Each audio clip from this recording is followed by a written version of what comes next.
श्री स्वामी चरित्र सारामृत अध्याय 16.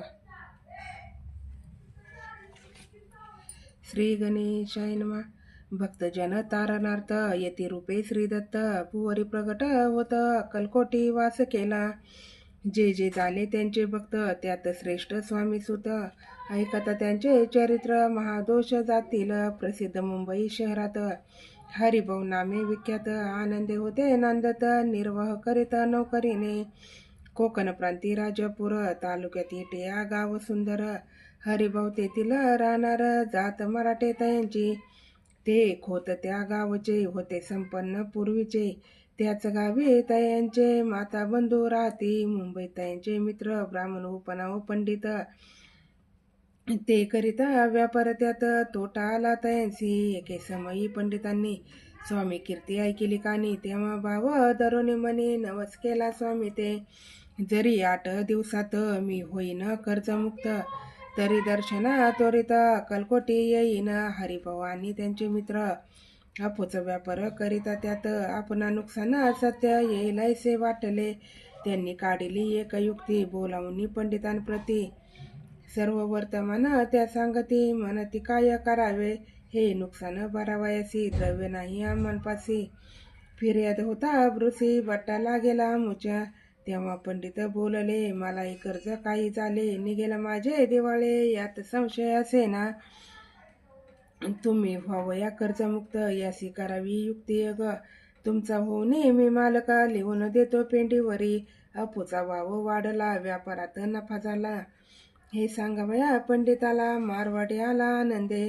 अक्कलकोटी स्वामी समर्थ सांप्रतकाळी वास करीत. त्यांचीच कृपा ही सत्य कर्जमुक्त झालो आम्ही. गजानन हरिभाऊ पंडित त्रिवर्ग अक्कलकोटी जात समर्थाचे दर्शन घेता पूजन करिता भक्तीने. तेव्हा समर्थ तयांसी शिवराम मारुती ऐसी नामे दिदली त्रिवर्गासी अनेक मंत्र दिदले. पंडिताराम म्हटले गजानना शिवनाम दिदले. मारुती हरिभाऊचा म्हटले तिघे केले एक रूप. एक समर्थे त्यावेळे त्रिवर्गाजवळ बोलाविले. तिघांशी 3 श्लोक दिले मंत्र म्हणून ते ऐका. श्लोक गुरुर ब्रह्मा गुरुर विष्णू गुरुर्देव महेश्वर गुरु साक्षात परब्रह्म तस्मै श्री गुरुद्वे नमः. ऐसा मंत्र हरिभाऊ ते दिदाला से समर्थे.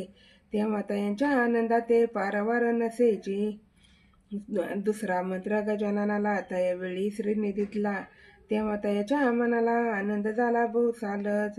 श्लोक आकाशात पतित तो यथा गच्छति सागरम सर्वदेव नमस्कारम केशव प्रचिगतीची गच्छति. संतोषले त्याचे मन. मग पंडिताजवळ घेऊन एक मंत्र प्रश्न केले पावन तयते. श्लोक इदमे शिव इदमे शिव इदमे शिव इदमे शिव नाही त्यांनी आणले होते मुंबईहून. त्यांचे काय करावे म्हणून विचारिले समर्थ ते. ऐसा प्रश्न ऐकोनी समर्थ बोलले त्या लागून त्यांच्या पादुका बनवून ते आणाव्या सत्वर. काही दिवस गेल्यावरी त्रिवर्ग एके अवसरी उभे राहून जोडल्या करी आज्ञा मागती जावया. आज्ञा मिळतात तयांसी आनंदी आले मुंबईसी. हरिभाऊच्या मानसी ध्यास लागला स्वामींचा. त्या आत्मलिंग पादुका 14 दिवसापर्यंत देखा पायी वागवे भक्त सगळा दिदले नाही कोणा ते. हरिभाऊ एके दिनी समर्थ सन्निध येऊन दर्शन घेऊन श्रीचरणी मस्तक त्यांनी ठेविले. तो समर्थे त्या प्रती घेऊन या मांडीवरती वरदस्त सत्वरगती मस्तक त्यांचे ठेविला. म्हणती तू माझा सुत झालास आता निश्चित. परिधान करी भव्य वस्त्र संसार देई सोडून. मग छाटी कपनी जोळी समर्थ त्यांची दिदली. ती घेऊन त्यावेळी परिधान केली सत्वर. आत्मलिंग पादुका सत्वरी देते हरिभाऊ जे करी. म्हणते जाऊन सागर तिरी किल्ला बांधून राहावे. जाऊन आता सत्वर लुटवी आपुला संसार. लोभ मोह अनुमात्र चित्ती तू न धरावा. आज्ञा ऐकून आयशी आनंद झाला मानसी. सत्वर आले मुंबईसी साधू वेश घेऊन. असो हरिभाऊनी काय केले. ब्राह्मणांशी बोलाविले संकल्प करून ठेविले तुळशी पत्र घरावरी. हरिभाऊ घर लुटविता तारे नामी त्यांची कांता. ती करी बहुता कांता घेत उर बडवणी विनविते जोडणी कर. अद्यापि स्वस्त करावंतर आपला हा विचार सोडून देवा प्राणप्रिया. ऐशी तीची उत्तरे ऐकून या स्वामी कुमरे. समाधान बहुत प्रकारे करीतसे ते जे स्त्रीच्या अंगावरी अलंकार. तेही लुटविले समग्र ते दिदले शुभ्र वस्त्र परिधान करावया.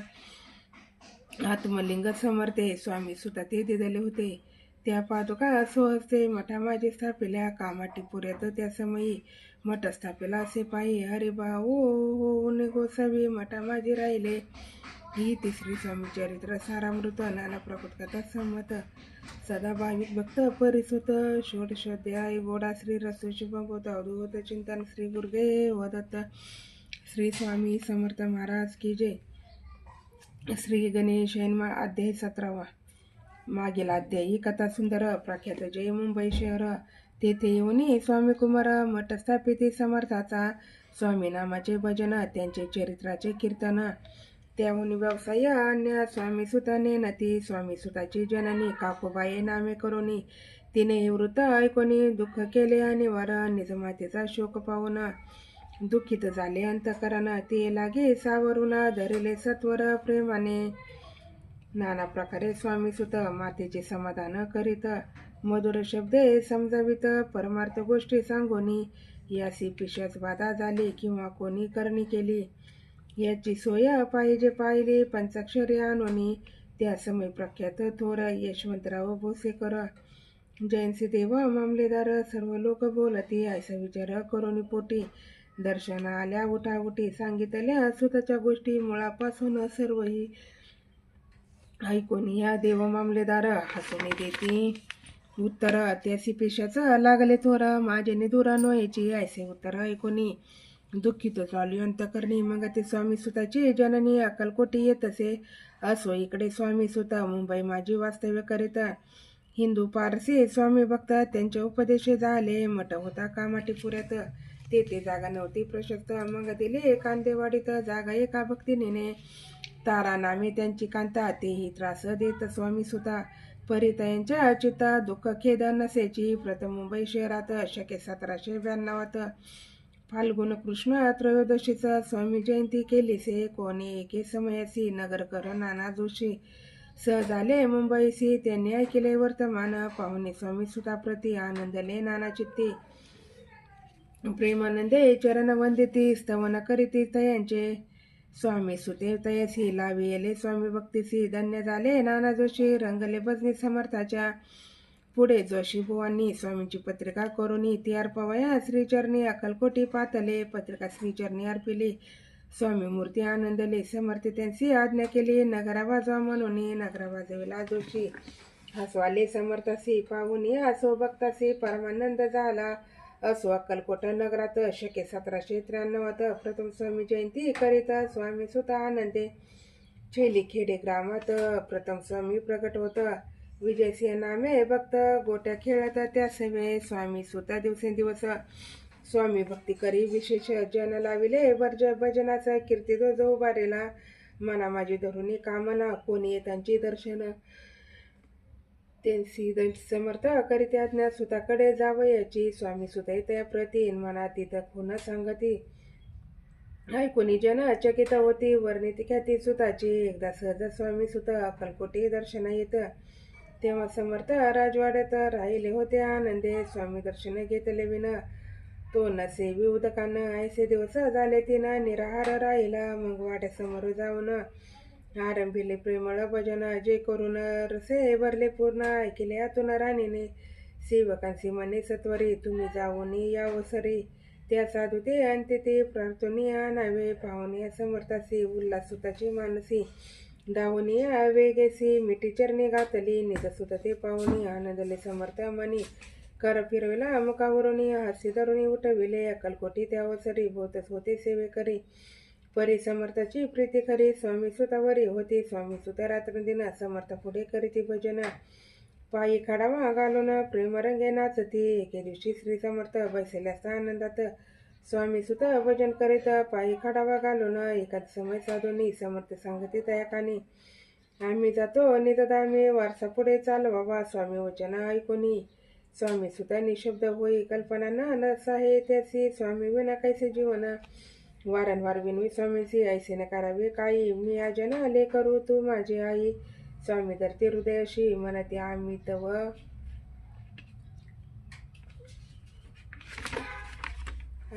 हृदयी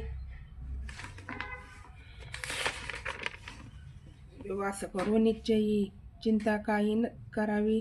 असो मग स्वामी सुद्धा ते स्थळ सोडून त्वरित नागराबाहेर येत मार्ग धरिता मुंबईचा. स्वामी वचने दुखावला अंतरे बहु खिन्न झाला, परतुनी नाही आला जन्मवरी अक्कलकोटी. त्या दुःखे उत्तरोत्तर न झाला स्वामी सुद्धा.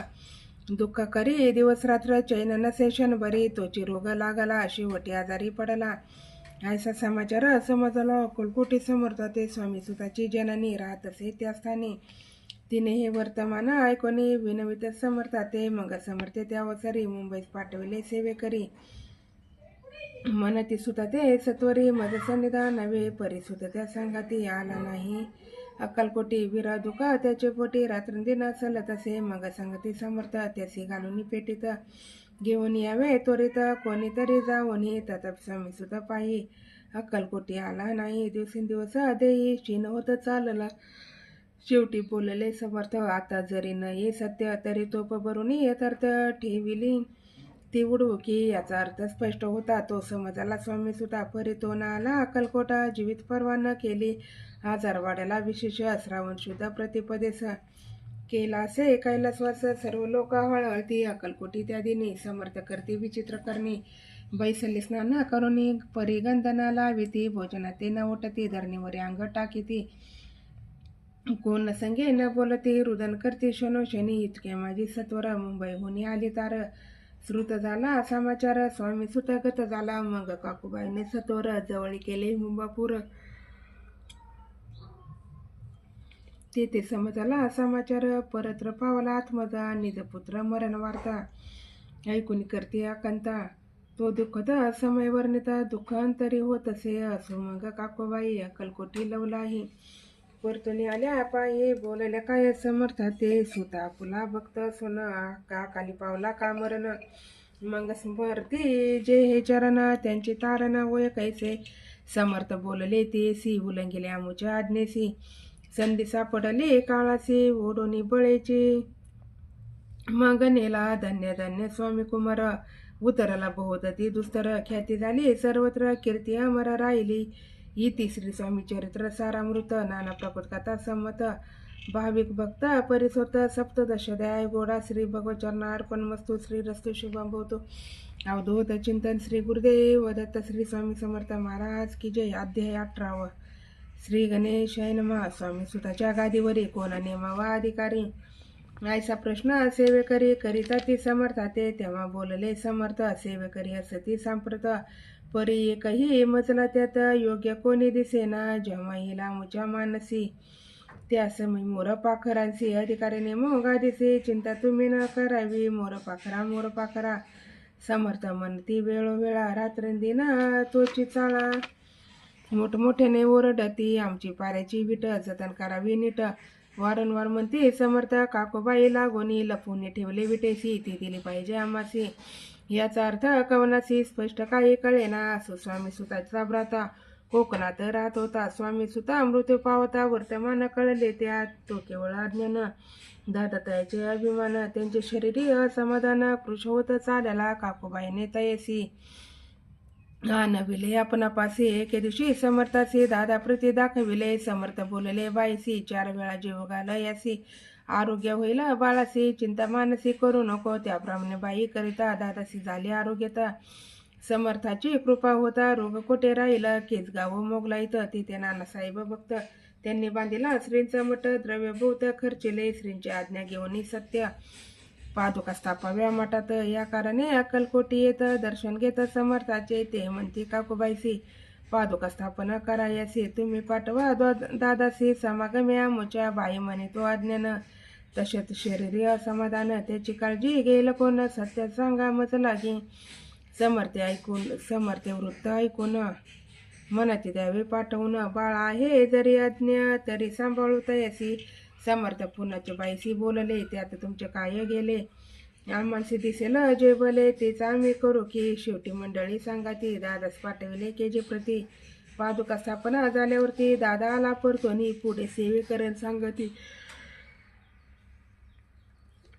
त्यासी मुंबईस पाठविते ब्रह्मचार्यांसी आज्ञा करीते. यासी स्थापक आदिवरी दादास करुणी गोसावी. मुंबईची गादी चालवावी स्वामी सुताची यास द्यावी. कपनी जोळी निशान ब्रह्मचारी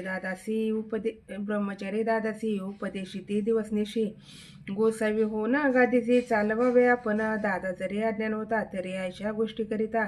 नकार म्हणेची सर्वता नरुचे चित्ता त्याची. या परी ब्रह्मचार्यांनी पाहिली खटपट करुनी.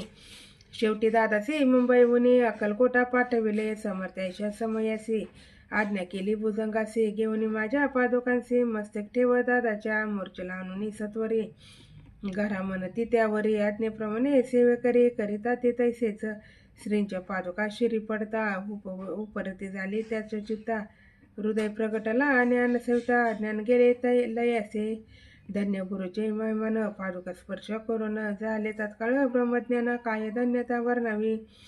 असो दादाची पाहुणी वृत्ती. काकूबाई दचकली चित्ती. मने समर्थे दादा प्रती. वेड खचित लावेले ती म्हणे जी समर्था. आपण हे काय करिता. दादाची शिरी ठेविता पादुकाय म्हणून. समर्थ बोलले तेसी जे बरे वाटेल आम्हासी. त्याची करूया समयसी. व्यर्थ बडबड करू नको. काकूबाई बोले वचन एकास गोसावी बनवून. टाकीला आपण मारून इतकेची पुरे झाले. ऐकूनायच्या वचनाला समर्थासी क्रोध आला. घाला म्हणते बाईला खोडे माझी सत्वर. काकूबाईने आकांत करून मांडीला अनर्थ. नाना शब्द बोलत बाळ पिटीत सुअसते परी समर्थे. त्या समयी लक्ष तिकडे दिले नाही. दादास बनविले गोसावी. कपनी जोळी अर्पिली. दुसरे दिवशी दादासी समर्थ पाठवती भिक्षेसी. ते पाहुणी काकूबाईसी दुःख झाले अपार. समर्थासी हसू आले अधिकची कौतुका मांडिले. दादासी जवळ बोलाविले काय सांगितले तयासी. अनुसया तुझी माता तिज पाची भिक्षा मागाता. अवश्य म्हणून तत्वता जननी जवळी पातला. ऐसे बाईने पाहुणी क्रोधाविष्ट अंतकरणी. म्हणे तुझी हे करणे लोकापवादा कारण. ऐकून मातेची उक्ती दादा तिज प्रत बोलती. आई सुखे तुच्छ गमती. माते आजपासून पुत्राच्या ऐकून वचन. उदास झाले तिचे मन. असो दादा गोसावी होऊन स्वामी भजनी रंगले. काही दिवस झाल्यावरी मग आले मुंबापुरी. स्वामी सुताच्या गादीवरी बसून संस्था चालविली. तिसरे स्वामी चरित्र सारामृत. नाना प्रकृतकाचा संमत. सदा प्रेमळ परिसुत. अष्टोदश ध्याय गोडा श्री रसुशी होतो. अवधूत चिंतन श्री गुरुदेव दत्त. श्री स्वामी समर्थ महाराज की जय.